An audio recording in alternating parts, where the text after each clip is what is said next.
Equipos presenta.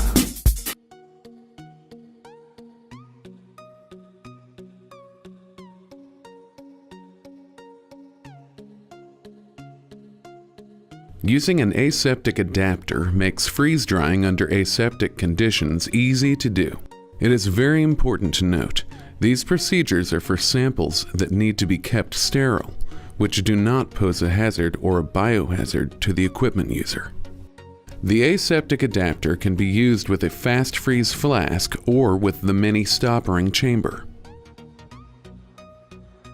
In a sterile workspace, begin by loading your sterile samples into a 120 milliliter or larger fast freeze flask. Once the samples are loaded, place the silicone lid on top of the flask. Once secure, attach the aseptic adapter and make sure it's in the closed position.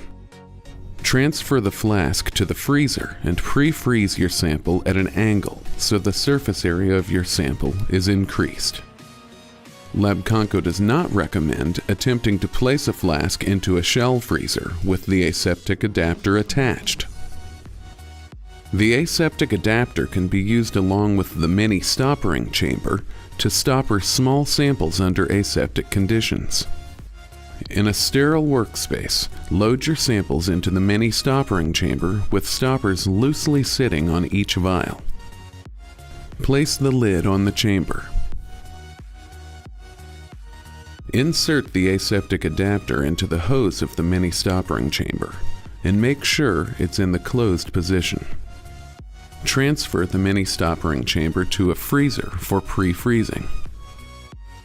When using the aseptic adapter with either a fast freeze flask or with the mini stoppering chamber, you can begin prepping your freeze dryer when your samples are almost completely frozen.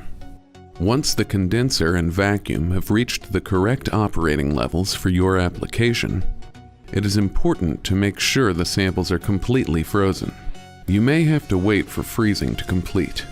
Attach your fast freeze flask or mini stoppering chamber to the freeze dry port, and then open the port valve. Check to make sure the system vacuum level has recovered. Then turn the valve on the aseptic adapter to the open position. Freeze drying has begun. Once the sample is finished freeze drying, close the port on the aseptic adapter. Open the freeze dry port valve and remove the sample. Take the sample to a biosafety cabinet or sterile workspace before removing the sample from its container. If done correctly, your sample has been freeze-dried under aseptic conditions. Thanks for watching. Select from the following videos to learn more.